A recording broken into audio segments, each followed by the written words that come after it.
والعادیات ضبحا. اب جو زوادی پڑھتا ہے والعادیات ذبحا، تو اس کا مطلب یہ ہے کہ وہ کہتے ہیں کہ گھوڑے ذبح ہونے کے، کتنا جھوٹ بول رہا.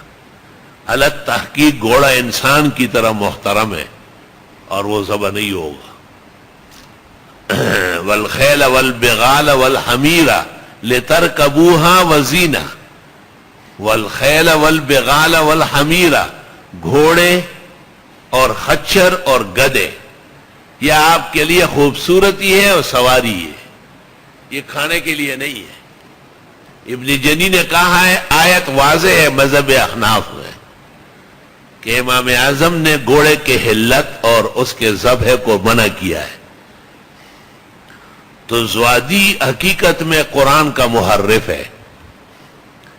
اگر اس کو یہ پتہ چلا ہے کہ ہمارے علماء نے زواد کہنا منع کیا پھر بھی زواد پڑھتا ہے، اور اس کو پتہ ہے کہ حرمین میں 1400 سال سے مسلح دواد کا ہے، اور اس کو پتہ ہے کہ دنیا مصر زواد اجنبی جانتے ہیں، اور فقہاء نے اس کو کلمہ مستحجنہ، گندی بات مستحجنہ چکرکا چراجی سڑی تھا، اور پھر بھی وہ زواد پر زد کرتا ہے. تو بس اس کے لیے ہدایت کی دعا ہے. حکم تو بہت سخت ہے، لیکن آج فتوے نہیں دینے، صورتیں ختم کرنی، ورنہ میں اس کی ایسی کی تیسی جانتا ہوں.